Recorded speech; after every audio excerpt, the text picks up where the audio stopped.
Key Glock, he continues to make Young Dolph proud because this one feels like it could be a trap album of the year. What is good, y'all? It's your boy Mixtape Mob. If you are rocking with this content, go ahead and smash that like button. Also subscribe if you haven't. But today, I'm going to be hitting y'all with my thoughts on this new one from Key Glock entitled Glockavelli. So Key Glock, South Memphis finest, is still standing on paper route business. Rest in peace, Young Dolph. In 2023, Key Glock had dropped one of my favorite albums of the year with Glaucoma 2. And after that release, he did get low and kind of go on a hiatus, leaving fans fiending for some new material. This new project, Glockavelli, had been pushed back for a minute, but the wait is finally over. Now, the title is Tupac inspired. Clearly, Glock has stated that he's recently been bumping a lot of Pac. Glockavelli, it contains 18 songs with no features.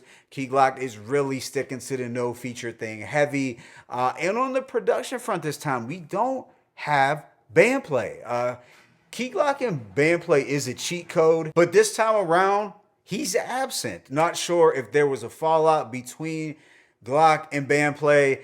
Historically, bandplay would promote Key Glock's music on social media, and we haven't seen his support for Glock's project thus far. Fortunately, though, other producers stepped up to the plate. This features production from Take Keith, King Wonka, and O. Ross, the three who do the most of the heavy lifting. There's additional production from Manny 2, Bankroll God, and DJ Paul. But with that being said, let me go ahead and just hit y'all with that track-by-track breakdown. The opener, Hallelujah, has this lush gospel-like production that is entrancing. Key Glock has the witty lines. I was 6 playing with sticks, bitch, I'm the man now. I looked up to a couple dudes. It's crazy how they fanned out. But yeah, as a whole, smooth opening track. With those gospel church vibes out the gate. Track 2, Glockavelli, has this immaculately produced trap instrumental. It's so regal and majestic, and I love how the soul sample was embedded. And Glock's flow here is something to talk about as well. He sounds more energetic, aggressive, but it's still balanced with that overall smoothness. Glock said, yeah, these dudes hating on me, they hated on God and Flipper. Next is Blue Devil, another standout. Of course, this sample is from Willie Hutch's sample that we know 3-6 Mafia to have used for Stay Fly. However, Big X the Plug used it recently.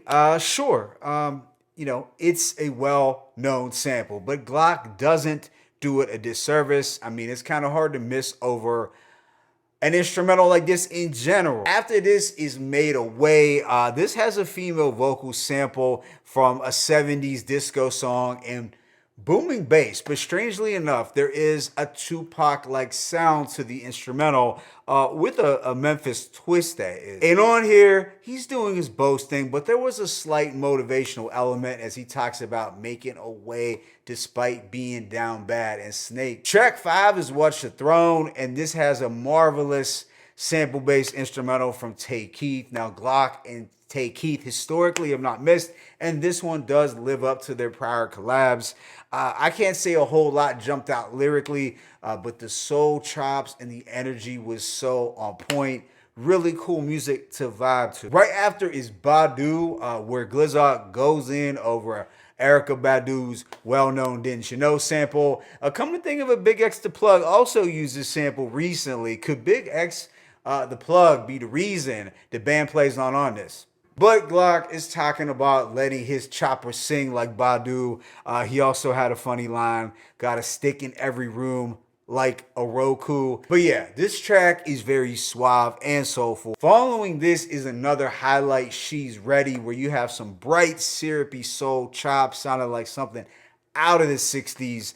This is also giving heavy, early Dipset Heatmakers energy, and Glock is rapping in a playful, more romantic way. Altogether, a fun, little wavy soul track that you can't go wrong with, especially if you like Chipmunk Soul. Track 8 is the early single, No Sweat, and it's a banger, plain and simple. I like how they did a trap version of Keith Sweat's Nobody, but still made it rugged. And there is my personal favorite, The Grinch. Yeah, this one is super short, but the Curtis Mayfield Little Child Running Wild sample is incredible for me. I mean, it's a sample that you don't hear often, so props to Glock for intentionally choosing something so soulful that just screams a classic. Glock did have the sharp lines too. I've been running wild since legit. Grandma never raised a bitch. Jumped off the porch, pick up the stick. 14 turned into the Grinch. The old soul samples continue on the following song, Sunny Days, where Glizak samples a Bobby Hebb Sunny. When I first heard it, I was like, no, he didn't, because it was so unexpected, even though it's a really well-known track. But it did fit the summery, glistening vibe of the song and matched Glock's chilled out flow. It's not really introspective, but it feels like it might be. But yeah, any song with that Sunny sample is likely hard to miss with. It's like if you sample the Spinners' I'll Be Around, and you just can't go wrong with it. Immediately after is Paper Cuts. This has a twangy blues vibe that was low key. The lean pouring sound effects even enhance it. But yeah, this was something smooth to ride out to. Glock was talking about being married to the money, so he'll never be single. Then there is Kill My Vibe, another suave track with some soul and blues vibes production wise.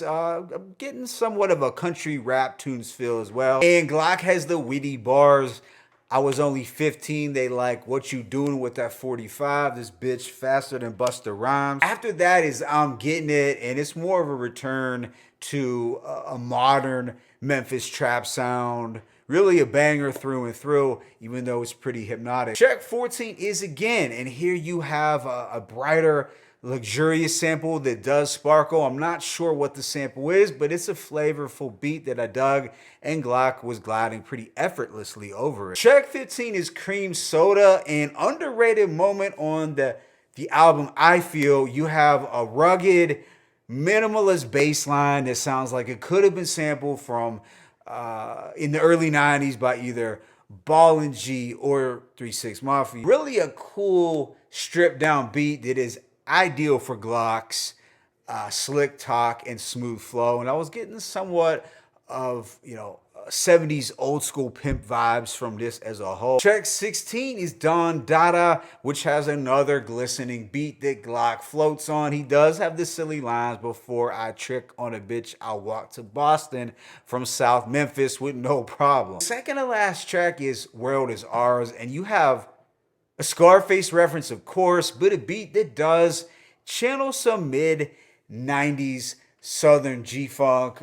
Envision Suave House Records with like Fifth Ward Boys, perhaps. Very dope production that feels vintage. Then the project comes to a close with 3 a.m. in Tokyo. It's a banger produced by DJ Paul, where you have a beat shift from a harmonious 70s like instrumental to a menacing trap beat. So overall, I'm gonna give this project a rating of a strong 4. Mike, it could possibly go up. Obviously not for the lyrical content. I know there are some people, they're gonna be like, bruh, Key Glock isn't all that as a rapper, but to me, he has other qualities that I look for in an artist. But you can tell that Key Glock took his time in giving fans a project with very attractive production from front to back. Sure, there was no band play, but the other producers held their own, and I'm happy that Key Glock has been going in this direction lately to sample from more soul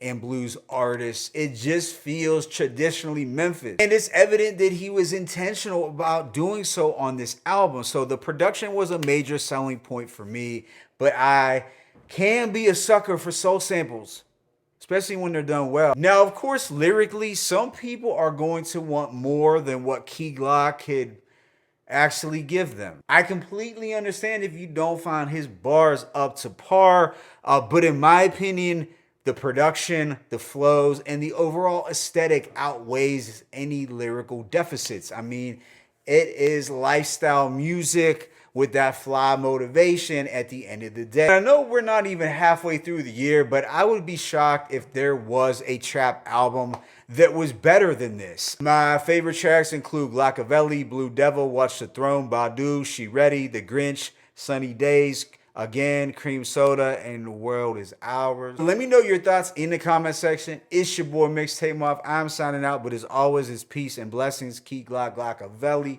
one.